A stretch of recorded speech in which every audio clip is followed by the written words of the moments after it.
What is going on, ladies and gentlemen, at the Rush Hour Sports Network? It is yours truly, Jay Smoothe, as always, and of course, joining me, like he does pretty much every week, is B Money. How are you doing, sir?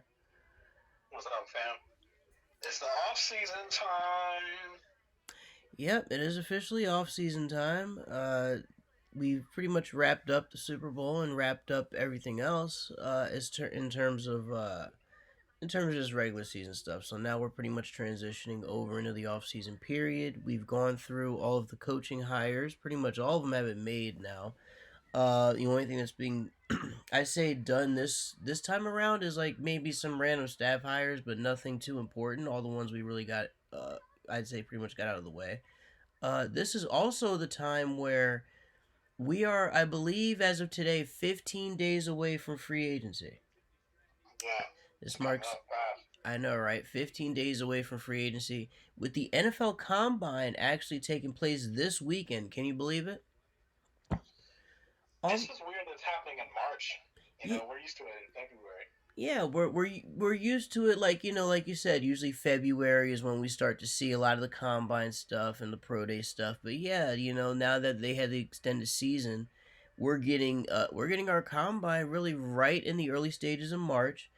And we're also expected to see a lot of pro days because there are some quarterbacks that are not going to throw at the combine, such as Ole Miss quarterback Matt Corral is actually rumored to still be dealing with an injury. I think he's having some sort of surgery, and then after that, he's going to have his little. Well, yeah, he's pretty much just going to have his pro day after that. But um, yeah, this is pretty much the time where we start to evaluate a lot of the draft picks and see what teams are going to fill in terms of their needs. I've seen more Mel Kiper mock drafts like being released and like Todd McShay mock drafts, I say, within the past like 2 weeks than I ever have in a football season. Usually you'll see one or two, but they're getting pushed out of there this season. So it's a whole lot to look forward to. And today, folks, we are mainly going to go over all of the NFC teams this weekend. This week, we're going to essentially go through all the teams in the conference, no particular order, pretty much the order on the screen here, and just kind of go over what they need to do for the offseason. And I think the Cardinals is a good starting point because the main headline in Arizona is that Kyler Murray wants to get paid right now. His agent put out a statement saying that he wants, basically, that Kyler wants to get his money now. He doesn't want to wait. And that if the Cardinals are truly invested in him, they will pay him now as opposed to, paying everybody else around him. And, well, I mean, hey, with something like this on the table, I would have to say one of the Cardinals' first priorities would be to sign Kyler Murray, wouldn't you think? Or at least ponder it, I imagine. I mean, they definitely should be pondering it if he's thinking about leaving. I'm still wrapping my head around it about that news coming out. Kyler's only played 2 seasons, and don't get me wrong, he's a good quarterback, but let's see. You know, he's played 2 seasons. The first season, the Cardinals were good, but they missed the playoffs. Right. And I know that's not on him, and that's probably the coach's fault. But it's not like Kyler won. Did Kyler win Rookie of the Year? I don't believe he did. I know he went to the Pro Bowl that year, but actually no, I think he did win Rookie of the Year. I could be wrong. Let me fact check to make sure. Yeah. But other than that, actually yes, he was Rookie of the Year. Okay. And then this year, I think he missed some games due to injury. He wasn't as strong down the stretch and had a horrible playoff game. Right. So I feel like for me, I'm just like Kyler. I wish you waited another year. you know. Yeah, that's the thing. Like he has to, like waiting another year would have been ideal. But you know what this tells me? This tells me that Kyler Murray was so embarrassed by that loss that now he's pretty much saying, uh, it's almost as if he's saying, "I want to win right now, and if this team is not serious about it, I want to go elsewhere." It's as if that loss was so embarrassing to him that he thinks the problem is everyone else around him and not actually him. And But also, my apologies. This is Kyler's third season oh goodness, well that's even already, right? Yeah, I mean that's crazy. It's already his third season, and he's demanding to get paid despite the fact that he had one of the worst showings in his whole career, whether it was regular season, playoffs, even in college and high school. He's never played that bad in a game, period, before.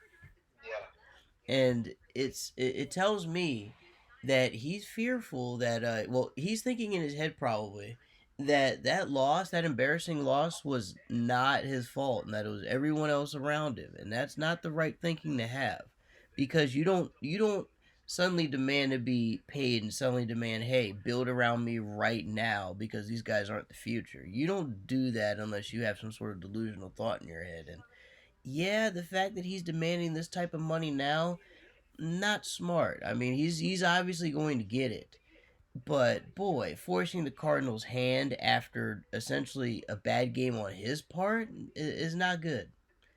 yeah. And here's my other worry with the Cardinals. The last thing that I'll throw out is that they don't have a lot of maneuverability right now. So they're going into this off season with they have a first round pick, a second round pick, and a third round pick, but they do not have a fourth or fifth round pick this year in the draft.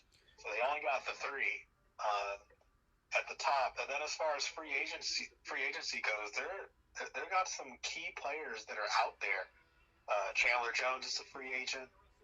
Zach Ertz and AJ Green, who they traded for and brought in this year, are both free agents. James Conner, who like led the league in rushing touchdowns or something like that. Right. Um, all these people are free agent. Christian Kirk, who is coming on as like kind of a good slot receiver for them, he's also um, a free agent. So like they got some pieces that they need to sign. Chase Edmonds, another one. So I'm worried for the Cardinals of like if Kyle wants his money, who are they going to be able to get to build it around him? Especially on the defense, because we know that Chandler Jones was kind of the cornerstone of that defensive side of the ball, especially with Patrick Peterson gone this year. So, what do you do? Exactly. That's the thing, man. The Cardinals are going to have a choice. Unfortunately, they're going to be backed against the wall here, and even though Kyler's going to get his money, like you said, building around the team is not going to be good. It's all going to be on Kyler's shoulders, and we already saw what happens when Kyler puts the team on his back. It certainly doesn't have a good ending to it. Yeah. Um, So so, with that being said, I guess let's move on to the next team. yeah, let's go Um, ahead, man. The Cardinals have a lot to figure out. By the way, as far as the draft goes, I imagine defense is probably going to be where they look to first, like just any sort of defensive player. I imagine, I because agree. yeah, they Yeah. they they got to build that thing up. But anyways, I will get more on that when I do my draft preview later on in Yeah. the month. Let's go to the Atlanta Falcons. Now, this is a team that is finally going through the rebuild that, quite frankly, they should have gone through after that 28-3 disaster in the Super Bowl many years ago. Unfortunately, our Arthur Blank had this delusional thought in his head that the team was in good hands after that Super Bowl run where they almost beat the Patriots, and that they didn't need to fix anything and they were fine. But that's not going to happen now. See, now they have to rebuild because the GM is at a point now where he's saying we can't even commit to Matt Ryan and we can't even commit to anybody else on this team. And it doesn't sound like a fire sale, but it sounds like Atlanta is at the point where they have to take calls pretty much on anyone on the team that other teams want to inquire about. So we're gonna see I think we're gonna see a new look Atlanta Falcons team. Maybe next season, maybe Atlanta holds on to Matt Ryan for one more season, but even so, I don't think that'll happen. But it Yeah, I feels wouldn't like be surprised to see Matt Ryan go. I think it's time for them to, hit the hard reset looking at that point. yeah, Um, yeah, man. they If it already got the new coach this year and Arthur right, Smith, so exactly, and it really feels like this is the perfect time for Atlanta to do it. They're 7-10. Julio Jones is long gone.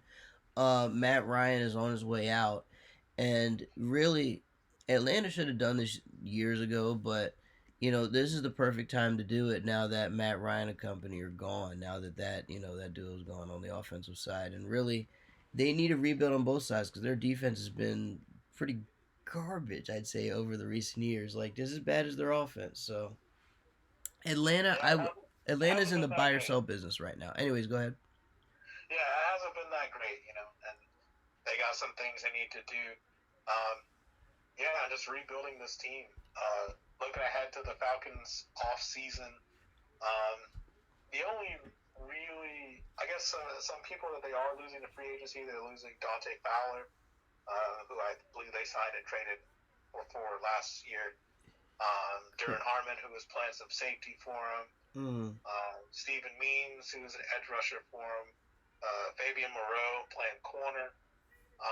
But some defensive pieces that they're going to lose. But we as we've already talked about, we felt like that their defenses needed work anyway. So we'll see what they do. And going ahead to the draft as a sneak peek, the Falcons have 2 second-round picks going into the draft, so they might be able to make some noise. They have picks in every round, but yeah, they got those 2 in the second. They Absolutely. might be able to really build this team. Absolutely. And you know what? Don't be surprised if they look at second round quarterbacks Sam Howell and Carson Strong, who, by the way, he is the tallest quarterback in the draft. I believe at 6'10, almost 7 feet tall, like a literal giant. I wouldn't be surprised if Atlanta would be one of those teams that inquires about maybe drafting a quarterback in the second round. Obviously in the first it won't happen, but in the second, I could see them like at least drafting someone to just come into camp and compete, not necessarily be developed for the future, but somebody to come in and compete. They could really go a variety of positions in the draft actually because their defense They need does. help everywhere, Yeah, honestly. exactly. So you know what? This might be one of those best available teams where they're gonna look at who's best available on the draft and pick because, like you said, they need help everywhere. So best available at any position is probably what they're gonna do because best available for any position is best case scenario for them actually. Yeah, and with one of those picks being the 8th overall pick, they got a chance to get somebody cornerstone to be a new face of the franchise. So That's true. That's pretty good value, like you said, for the second round. You can absolutely find somebody for the long term there. So, going to be interesting to see what the Atlanta Falcons do. And staying in the, of course, keeping along with the NFC theme, we're going to the Carolina Panthers, who, oh man, now you want to talk about an interesting team here. They are 5-12 to end the season, but there is a good chance that they might see. Well, there's at least been some talks that they might see someone new at quarterback. Uh, Sam I mean, I Darnold, think they need it.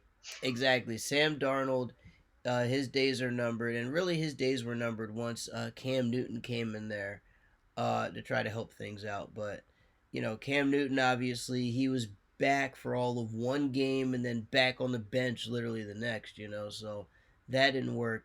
Teddy Bridgewater, well, actually no, I'm sorry, Bridgewater's in Denver now, but yeah, so it's almost as if their quarterback situation is right back at square one, so they're gonna have to look at that. Matt Rule obviously is still working on that defense, but obviously quarterback's gonna have to be main priority for them in the offseason. They're gonna be one of those teams that's gonna be in the mix for all the free agents out there, whether it's from the Aaron Rodgers to the Russell Wilsons. They'll even be in the market for a Mitchell Trubisky, which is not all that great. They'll even look at a Marcus Mariota out in like Vegas. Like they'll be looking to basically, give every quarterback a chance because, like you said, what they have is Sam Darnold is not great right now. Yeah, Sam Darnold had a bad season. I don't think he's a backup in the NFL. The way Yeah, I see him now, I think it's true. Adam Gase was a bad coach in New York, but Sam Darnold was just as bad of a quarterback. I think we've determined that now. oh yeah, Sam Darnold is still seeing the same ghost that he saw in New York, man. It's pretty sad. Yeah. It's a pretty sad But case for looking him. into the Panthers off season, it'll be interesting. They're losing some key pieces. Remember, they traded for Stephon Gilmore mid-season. He's a free agent. Yes, they did.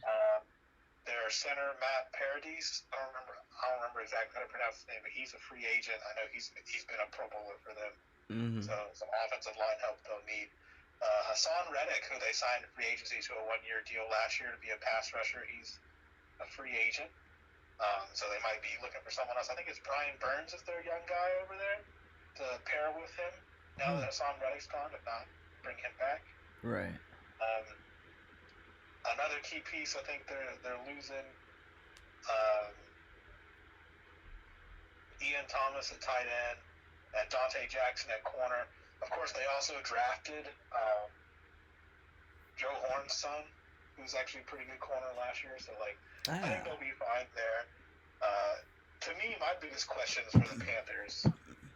By the way, before I get to that, unfortunately for the Panthers, they only have that one first-round pick, the 6th overall pick. Really? And after that, they don't get on the draft board until the 4th round. So, jeez. So wait, what was the number pick they have again? They have the number 6th overall pick. So they have number 6, but like you said, they don't pick again for a while. That's bad. Now, I imagine they'll be able to build the team very easily this year. Right. I imagine with that. By the way, with that pick, I wouldn't be shocked if they went after like a Malik Willis, a Kenny Pickett, like quarterback. I mean, I wouldn't, or maybe they look at a Matt Corral. The thing with Matt Corral though is he's injured a lot, and he's still actually going to be fresh off of surgery when he enters the league.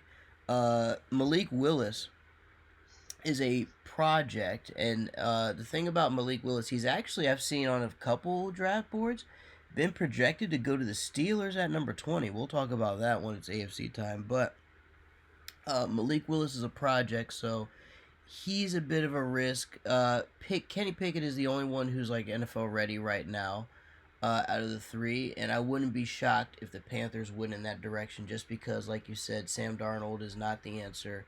Cam Newton is likely going to go back to free agency again, even though he really came off the couch when he played for the Panthers. And, yeah, they're just going to have to reevaluate again at the quarterback position because Darnold is not going to be their long-term solution. And I wouldn't be shocked if during this rebuild they decide to draft a quarterback and rebuild and, like, develop the quarterback along with rebuilding the team, you know? Yeah, and my biggest question for the Panthers, I don't think it's a question they're going to be able to answer this offseason, but we still got to ask it, and we still got to talk about it briefly anyway. And that's the health of Christian McCaffrey. This is the 2nd straight season he hasn't even played half the season. This year he played in 7 games, and last year he played in 3. This is true. Or the year before he played in 3. He's played 10 games in the past 2 seasons. This is very true. And you know what? It's funny you say that. They may want to look at running back too, like in terms of that number 8 spot. If they're looking at that, thinking that quarterback is number 1, they should go there. But like you said, with Christian McCaffrey down, they're gonna need somebody to anchor that offense and carry the load. With McCaffrey, not able to do it. I think they drafted Chuba Hubbard in the 3rd round last year, and he did okay in spurts for them this year. I know I had him on my fantasy team at times. I see. But he's still got some seasoning to do, so I don't know. I see. Well, it sounds like maybe if they bring in another back, it will be for him to maybe, like, I guess, split some carries or something, because I imagine they'll need some sort of 2-headed monster if Hubbard is not, like, truly developed yet. Yeah, and I think it's fair to say that with Christian McCaffrey's health that maybe he's not a workhorse back anymore. Maybe you need 2 or 3 backs and you need a committee, because I don't know if I trust Christian McCaffrey to be an every down back anymore. Yeah, I certainly wouldn't trust him, not at this stage of his career, man. He's too injury prone, and like you said, you can't really rely on him just because of the health issue, like you said. And if you can't really rely on a guy because of health, then yeah, you're gonna have to move on or try to band-aid that issue in some way, because if it's if it's like a constant pattern of him not being able to be reliable for I say the later half of his career, then yeah, it's safe to say he's not going to be that workhorse. The guy only lasted, you said, what, 3 games? 3 games in 2020, 7 in 2021. Jeez. So, yeah, you can't even give him a full workload because you can't even have him for like half of a season. You only get him for 7 games at the most. Yeah. Well, So, with that, I think let's move on to the Bears. They're our next team, right? yes, the Bears are the next team. Let's go back. Yes, sir. So the Chicago Bears. What's interesting about the Bears is that they are actually now they have a new coach. They're gonna work with obviously trying to build around Justin Fields. That's obviously gonna be priority. Um, thing about the Bears is they didn't have a good season at all, which was good because they got rid of it at least got Matt Nagy out the door because he should not have been there. Now they get a guy named Matt Eberflus who comes in, and I imagine he's one of his. I imagine he's what? He's a defensive minded coach, isn't he? Their new coach?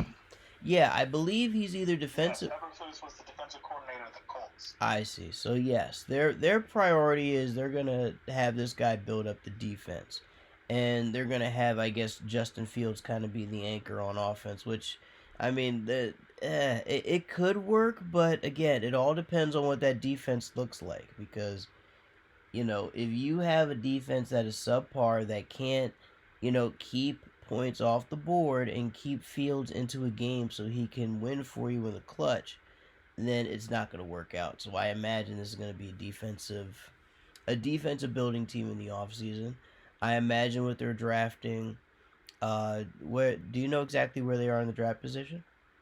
So in the draft, the Bears this year do not have a first round pick. Their first pick is Oh, the second round pick. oh, jeez. And Well, they also do not have a fourth round pick, but they have two in the fifth. geez. So they have. Oh goodness. So they're going to be getting some. They have a chance to get a gem, but man, the odds go down a bit with no first round pick or no like pick into the fifth. You know what? Second round pick. Let's see. A pass rusher would be nice. Some actually, what would be better? Somebody in the secondary because the Bears secondary was probably one of the worst in the Oh yeah. in the NFC North, and even worse than the Packers, which was I mean not the Packers, the Vikings, which was pretty bad. But I'm pretty sure the Bears had like the worst secondary because they couldn't cover anybody. So a defensive back will probably be what they go with in the second round. At least that'd be the smart move. Fifth round, uh, I mean, other than Mac, do they really have like a solid pass rusher? No. Yeah, so they kind of maybe look at the defensive line for the second round and DB for the fifth, or DB and line. As long as they address defense, they should be good because they need it. They need to build around Mac because you can't just have Mac do everything back there. Yeah. Yeah. Well, him and Roquan Smith in the middle is all they really got. Oh yeah, that's true. Roquan Smith is there. Some other free agents that they have pending. Allen Robinson, of course, is the biggest name. Oh, that's right. Receiver. Also, Akeem Hicks. Talk about defensive line. A veteran, Jimmy Graham at tight end. Jermaine Ifedi at right tackle. Deshaun Gibson at safety. Jason Peters, left tackle. James Daniels, right guard. Yeah, they're losing some key pieces kind of across the board a little bit. Alec Ogletree at linebacker. Also their center, Sam Mustapher. So yeah, they're losing some people all over the place. So we'll see what they can do. Absolutely, the Bears are certainly going to have quite the eventful offseason. Speaking of teams that need an eventful offseason, oh boy, where B Money? Where do we start with these Cowboys? Where do we? No, you had it right the first time. You about to say Cowgirls? Yeah, you right. I did. By the way, shout out to my buddy Pulse Reloaded that that called in during the Super Bowl show. He was the guy that called in before you got on the show. He is our resident Dallas fan, and hey, all I got to say is Like, and you know what? I might even have Pulse come on when you have like your week off. I may have to bring Pulse on to talk about this, but man, you want to talk about a squad that was tailor made for success, that was tailor made to go far in the playoffs.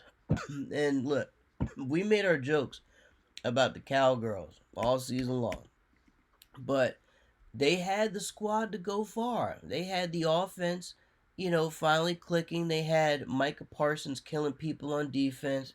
They had Diggs being a ball hawk in the secondary. Things were clicking for the Cowboys, and yet one and done in the playoffs, man. One and done. And now there's news coming out that Amari Cooper may not even remain a Cowboy.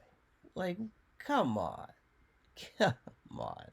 I mean, I'm not surprised by Uh, that one, just because I think that one's actually like reasonable business because CD Lamb exists, it is. and they probably have, and like, you can't keep two top receivers forever. So Amari Cooper becomes the expendable one because he wasn't drafted by them. It is, but So but here's the problem. This was their year. They had yeah, they had, everything clicking on the offense. They had Cooper, they had CeeDee Lamb. Everything was there. Prescott was healthy. Ezekiel Elliott was actually he was, he was actually there this season. He was doing good. But even so, with all the firepower on offense, with everything going on defense, with Micah Parsons having a crazy rookie season, and Diggs being a ball hawk in the secondary, and of course, despite all that, despite all the questions that was surrounding Mike McCarthy, this team was still tailor made for excellence, and it all fell apart, and now it looks like they're gonna have. It's like where do the Cowboys go from here, though, bro? Like where do they really go? Because this was as good as it was gonna get for them, and now they got to start again. But it's like shit. Can't like what else could they really do? I don't know, man. And to me, like it kind of starts at the top, not necessarily with Jerry Jones, but with Mike McCarthy. They don't want to. They're not getting rid of him, but I think he needs to go. Right. Um, and yeah, that's the biggest thing for them. Um, a preview for their off season. They do have picks in every round, including 2 in the 5th. Hmm. And their first round pick is the 24th overall pick. Oh. Well. And then as far as free agency, for free agents that they're losing and whatnot, Mm-hmm. both their starting safeties, Devontae Casey and Jaron Curse, will be gone. They'll also be losing Leighton Vander Esch, which is a big one. Oh, that's a big one. Yeah, that's a big loss. I know Keanu Neal was playing kind of a hybrid safety linebacker role for them. He's a free agent. Ooh, yeah, they're gonna miss him. Also, their left guard Connor Williams is also a free agent. So they got some. Oh yeah, and another big one, Dalton Schultz, their tight end. He was honestly a really, really talented tight end. Yeah, he's a good one. So yeah, they're gonna miss some pieces on both sides, but you know what? With all the pieces that they're gonna miss on like considering what they have now, what they're gonna be able to keep.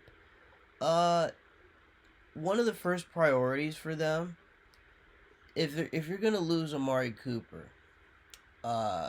I don't imagine this team is gonna go into free. Actually, they might go into free agency try to get somebody. They'll try to get an Allen Robinson or someone like that. But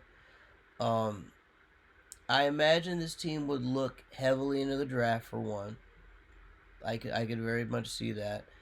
But then again, with all those defensive pieces that are gone, why not build up a young defense and build up around Micah Parsons and with Diggs? So I could see them going defense just to try to continue to build that up. But at the same time, if Cooper's out the window, you may need to they may need to look at another receiver. You know what I mean? And Yeah. with Schultz leaving, tight end is now wide open. They need to look at that. They need to see what they can do to replace Vander Esch. So as well. So Yeah, the Cowboys could really go. Do you think maybe defense or offense should be more of the concern for that first pick in the draft? Like the first pick they take in the draft, do you think it should be offensive or defensive themed? I think it all depends on what they end up doing, you know, with free agency coming up, and or if they do trade Amari Cooper. Because I think if you trade Amari Cooper, then wide receivers should be on the table, especially if they're not able to keep Dalton Schultz either. Right. You need another pass catcher with CeeDee Lamb. So, you know, there's a huge hole if Cooper and Schultz are not back. Um, so I'd look at that, but if they're able to keep at least one of them, then I'm looking at defense in the first round for them, particularly in their secondary. Oh yeah, I could certainly see that. It makes for an interesting. It certainly makes for an interesting draft that they're gonna have. They're certainly gonna have a lot of pieces to look at and a lot of gaps to try to fill. But yeah, I could see them going there first. I gotta say though. Oh wait, I'm sorry. Go ahead. No, go ahead and finish. No, I was gonna say it's it's weird for the like when it comes to this off season for the Cowboys. It's strange, man, because they had everything and one and done in the playoffs. It's just like when I look at this team right now, I just can't help but think, where the hell do you really go after this?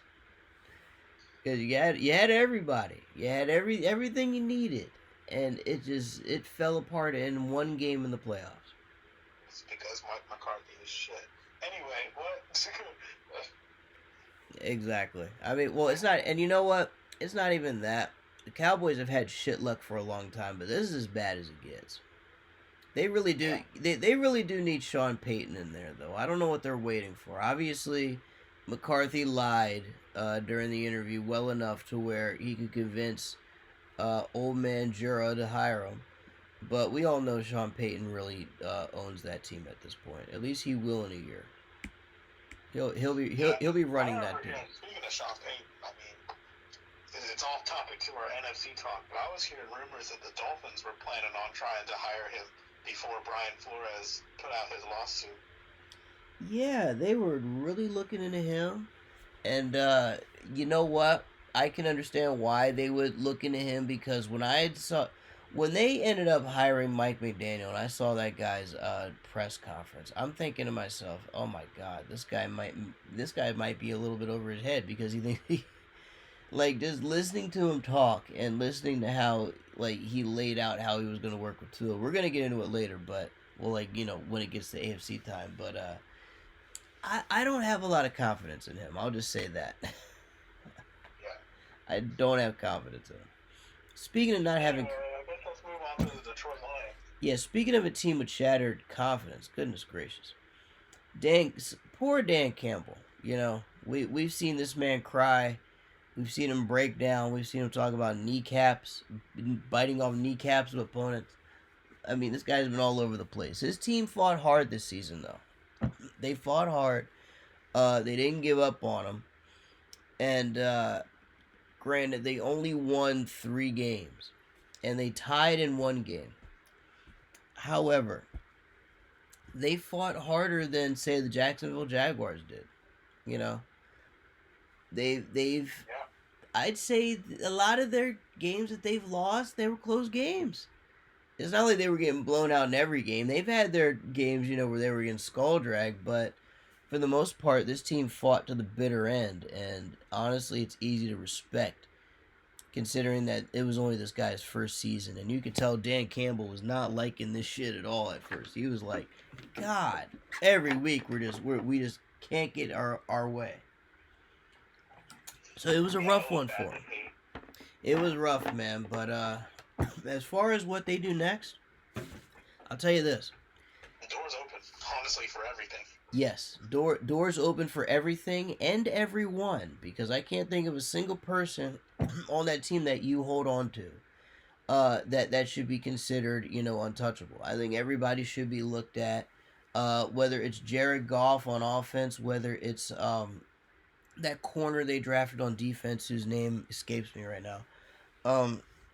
Everybody's got to be looked at. Everybody's got to be evaluated because when you go 3-13-1 And we're talking about a Lions team that's always been trying to rebuild, but they just never get out of their own way. They always find ways to lose. They always find ways to be that team at the bottom.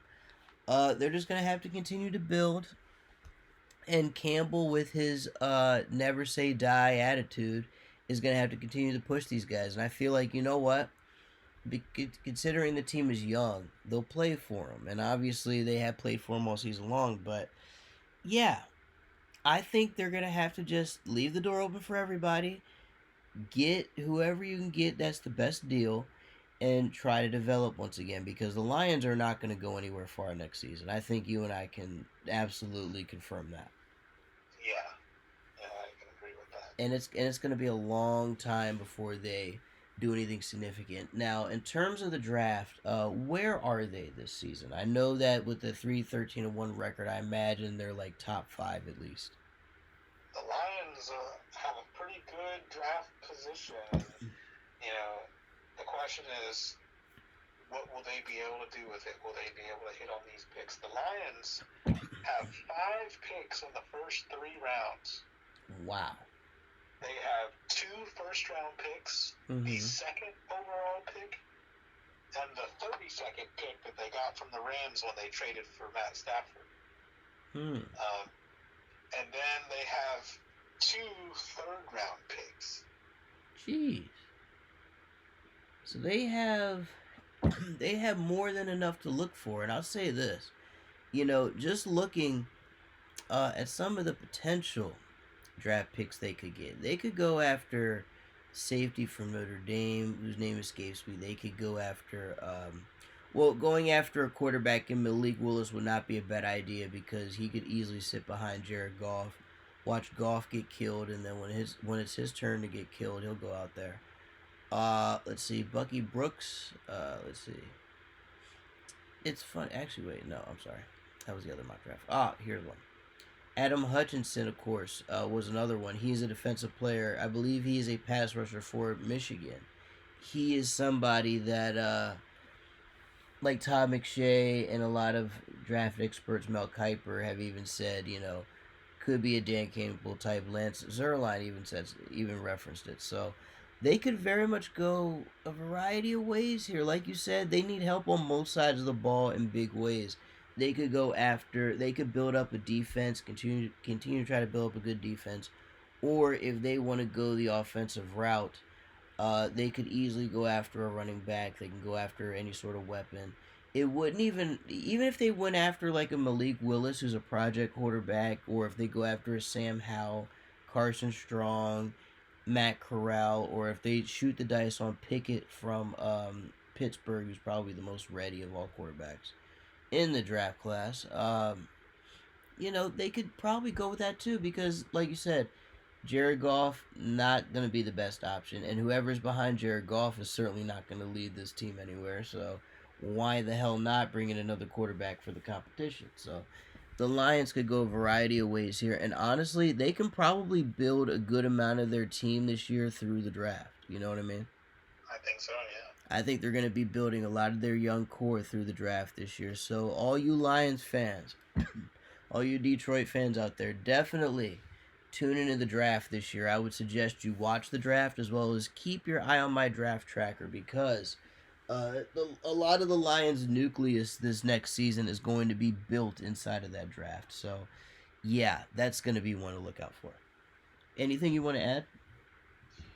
I'm good. I think we can move on to our next team, the Green Bay Packers. Oh, my goodness. We already know the 2 biggest storylines coming out of there. Oh, we do. And, of course, Aaron Rodgers' personal life is always going to spill out to the media, so we don't have to go through that. But here's what we will talk about. Number one, there is a very interesting situation going on in which the Packers have said they're going to go all in on trying to get Rodgers signed to a short little extension that'll make him the highest paid quarterback in the league. Now, it's interesting, because there are a lot of teams that are in play for Rodgers. You have the Denver Broncos that want him. You have the Washington Commanders that want him, even though Aaron has already expressed desire to not go to Washington. But you know how it is in DC. They're not going to take the rejection until a contract is signed, so they're gonna pursue him to the end of the earth. And you have a variety of other teams that want him as well.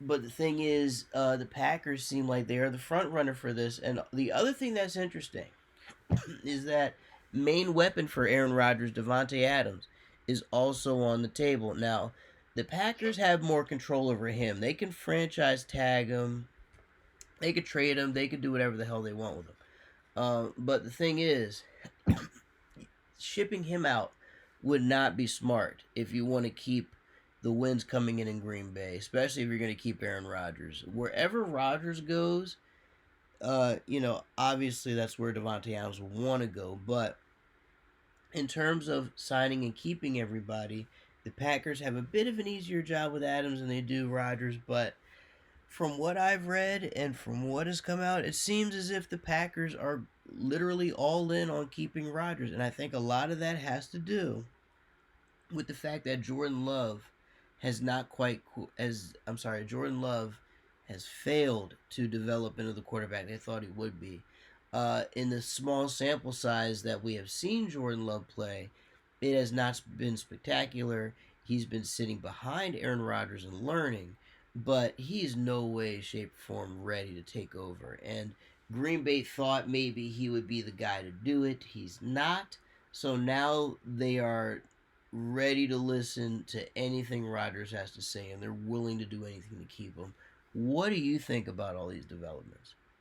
I just think it's going to be tough. You were talking about that they were trying to make him the highest paid quarterback, but the problem is the Packers are already going into this offseason with one of the least amount of cap spaces available. Right. And they have so many key free agents. Like, get this. Literally every main receiver that Aaron Rodgers threw to last season is a free agent. Devontae Adams is a free agent. Right. Marquez Valdez-Scantling is a free agent. Alan Lazard is a free agent. Right. Oh, and by the way, their tight end, who not this year but last year led the league in touchdowns, Robert Tonyan, is also a free agent. Where the hell are they going to have the money to sign everybody? Exactly. So it's like the question is, do you? Not to mention they're losing Devondre Campbell on their linebacker on defense, with Merciless and Rasul Douglas. Exactly. Corner, so they're losing pieces on the other side too. Exactly. So the question then becomes, do you offload everybody to sign Rodgers, or do you ship out Rodgers and sign everybody else? Because like you said, there's no way they can keep everyone, especially if they want to try to make Rodgers the highest paid quarterback in the league off a small extension. Now, that's going to be the main question. I don't know which way they're really going to sway, but if they really are all in on Rodgers, then that means all of their other names surrounding Rodgers are going to be gone. And if they're gone, Rodgers is going to be even more miserable because he's not going to have Devontae Adams and company with him.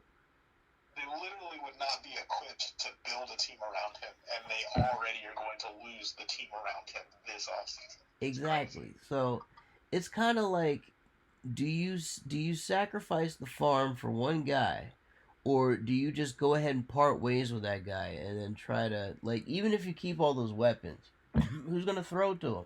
Because Jordan Love sucks. We've seen Jordan Love, and we saw the guy last play against the Chiefs, and he got his ass kicked. And we've seen Jordan Love in preseason games, and he hasn't necessarily shined or flashed. And according to what the Packers organization has, the way they've been moving, it's as if they've seen enough of Jordan Love in practice to know, hey, this is not the guy. So it's interesting.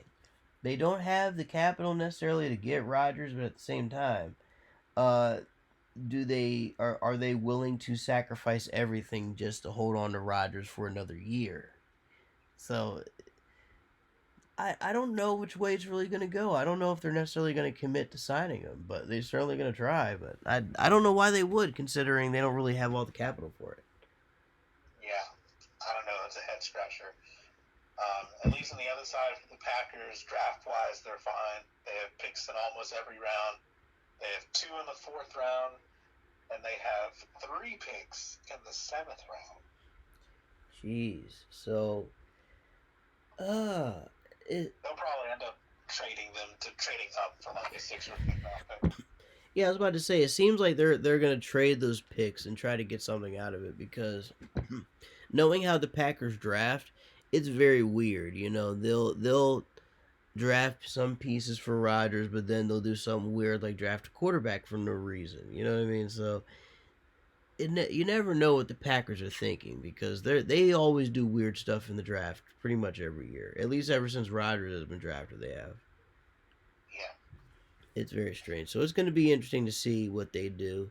It'll be interesting to see where Rodgers ends up. It's, that I'd say this. The Green Bay Packers front office is going to be busy this summer. That's for sure. They're going to be busy this offseason. And moving on to our next team, the Super Bowl champion Rams. I mean, hey, the Rams bought the best team. They bought the best team. At the very end of the day, they bought the best squad.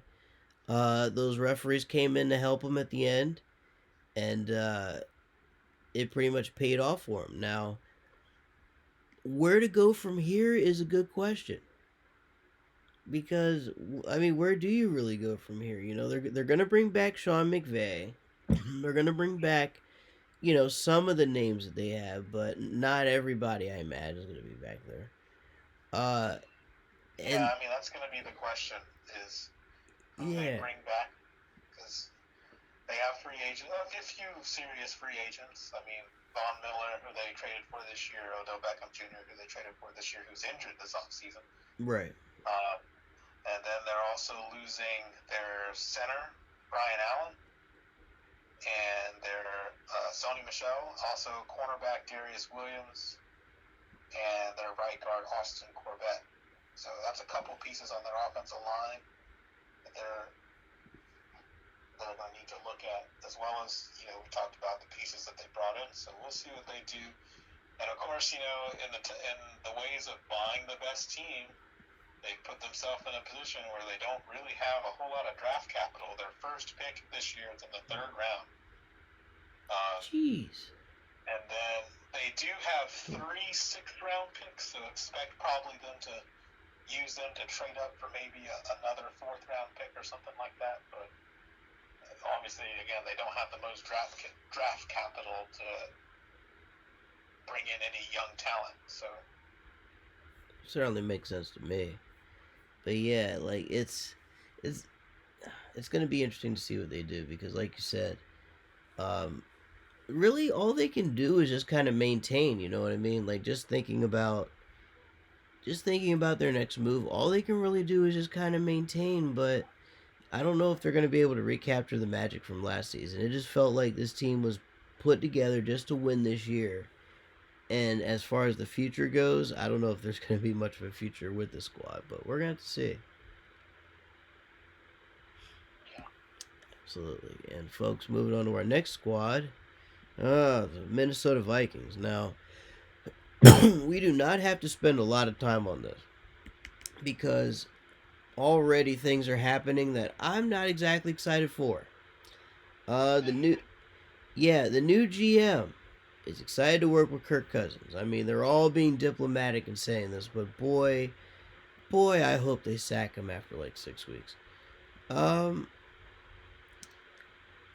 another thing, as far as Kirk Cousins, even though O'Connell is excited to work with him again, because O'Connell worked with him in Washington, the new head coach, Kirk Cousins is Kirk Cousins. He is a stat patter in garbage time that will never win you any big games. And the problem with that is it has fooled a general manager and head coach into thinking he's good. I mean, hey, this is how you know he's bad. The former coach, the guy that just got fired there, Zimmer, he pretty much revealed that, yeah, it was pretty much Kirk Cousins that got him fired because of his bad play. And Zimmer was pretty much saying the same thing that everybody knew. Cousins is not aggressive enough. He just doesn't come through in the big moments. uh, and he tried to fix it as much as possible, but Kirk just did not progress. He never got better. He never shattered the stigma of him not being able to win the big one or him just choking in big moments, because this is what the whole season was filled with. Not to mention, Delvin Cook bailed him out more times than it's been talked about in the media. But yeah, Dalvin Cook, big reason for a lot of Kirk's screw ups being covered up. And now, excuse me, I take a drink. But now, what we're about to witness is yet another head coach trying to fix a quarterback that's already damaged.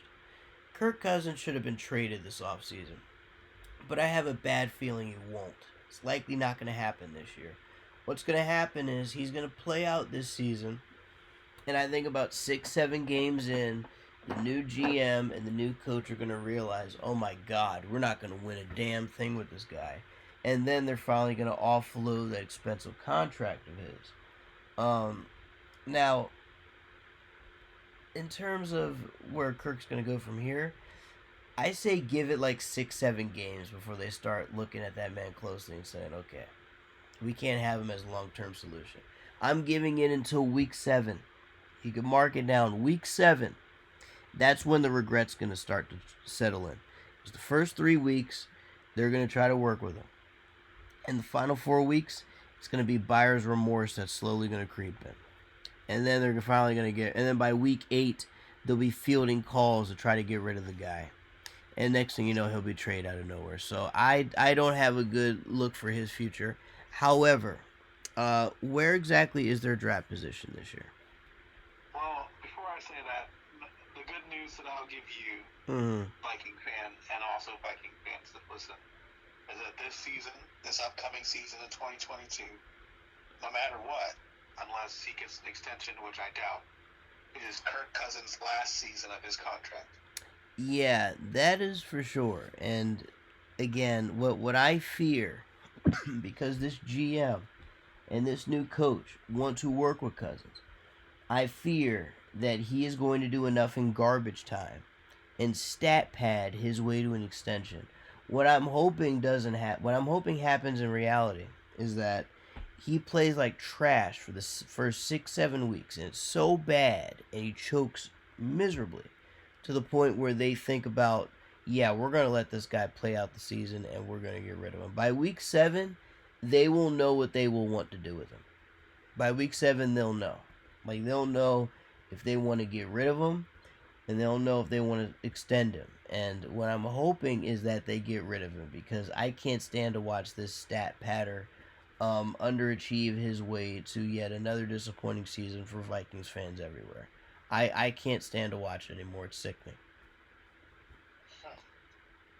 So hope. Exactly. So as for the Vikings draft, they had the 12th overall pick in the first round. Which by the way, I hope is spent on defense, because defense needs to be a priority for this team in the offseason in terms of the draft. I didn't mention that. Offense is fine. Jefferson, Cook, they do well. You know, maybe they get another, rookie wide receiver that's got some potential to him. Maybe they get a rookie tight end to complement the front. But yeah, I mean, I do think it's possible to consider getting a receiver. I know I've heard that a potential cap casualty cut could be Adam Thielen. Yes. So yes, it could be a thought. No, definitely. Receiver is certainly on the table. I wouldn't be mad at it. Tight end to me is on the table as well. But I think in this draft, if they really want to build, I think that defense needs to be built, because it was atrocious. The corners that they drafted actually about 2 years ago now, they're not panning out. They need to be shipped out. Harrison Smith is old as dirt, and he's not going to be useful at the safety spot anymore. And by the way, the defensive back spot is horrible when you have old man Patrick Peterson signed off the couch play corner. So, yeah, they're going to have to address that secondary. Looking at the linebackers won't be bad either. And Everson Griffin is in and out of the rubber room too much for my liking. So, If they could find a defensive back, I mean a defensive end that's not going to be in the psych ward every 6 weeks, that'll be great. Maybe a D tackle to go along with it, but yeah, I'm hoping the Vikings go defense in this, at least with the first pick that they have. But yeah, as for the rest of their picks, they do not have a fourth round pick. Oh goodness. But they do have 2 picks in the sixth, so maybe one gets traded. And then because you mentioned a couple of these people, some of their key free agents are Everson Griffin, Patrick Peterson, Sheldon Richardson, Anthony Barr, Yeah. Xavier Woods, Thank goodness, Mackenzie because Alexander. oh my goodness. Well, thank goodness for that because the corners especially Woods. I was ready to throw my remote through my TV when I watched Woods just get burnt by every receiver in the league. I mean, watching Patrick Peterson get cooked up by Jamar Chase was bad enough, but watching what Xavier Woods was doing out there with his bum ass really embarrassed Vikings fans everywhere. So what I'm hoping is that not like the defense is addressed, but I would love for specifically the secondary to get addressed because that's what killed me as a Vikings fan last season. Just watching that secondary get shredded week in and week out like it's cheese. Anything different? Well, I'm sorry. Anything additional you like to throw in? No, I don't think I do. And actually, you want to know what I'm thinking about, Jay? What's up? Thinking about making this a 2-part episode and maybe calling it for now. And Okay. we'll do the rest of the NFC on a new episode. All right, sounds good to me. We can pick up. Let's see. We just did the Vikings. Let's see. We have the Saints, Giants, Eagles, 49ers, Seahawks, Buccaneers, Commanders. Yeah, we could definitely wrap it up on another episode if you would like, sir. Yes, sir. Good stuff, man. So yeah, we will call this NFC Part 1. We will do NFC Part 2 next week. We will wrap up all the other teams. And then, folks, we will get right into the AFC teams, which, by the way, starts off with the Baltimore Ravens. So, you know it's going to be filled with nothing but knowledge there. But definitely, folks, we appreciate you all tuning in tonight.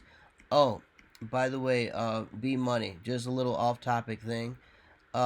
Folks, if you are listening to this right now and you are a fan of baseball, I just want you to know we will entertain you because Rob Manfred has failed to do that. Rob Manfred, go fuck yourself, you piece of shit. Would you like to add on to that? Yeah, so to give some context, today was the deadline for Major League Baseball and their Players Association to come to an agreement on their collective bargaining agreement for the next however segment of years. Yeah. And if they didn't come to an agreement by today, then they were going to run the risk of delaying the season and canceling some games for 2022. Well, they did not come to an agreement, so I guess we're going to lose some baseball games in 2022, and that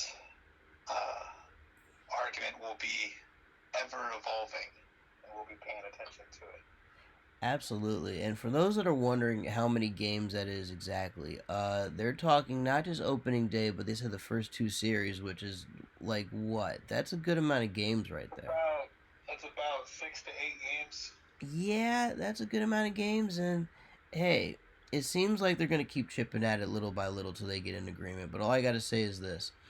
If you are a baseball fan and you are watching this, just know that I feel bad for you because unfortunately the league is run by a guy that literally does not give a shit about what is best for the league. I mean, minor league players still live like they're in slop or something. Yeah. Yeah, like there's all sorts of issues, man. Minor league players get paid like the rest of us. Actually, yeah, that's true. In some cases, we make more money than them, which is a real problem. Yeah. But like, hey, folks, I'll tell you this. This is an example of not how to run a sports league.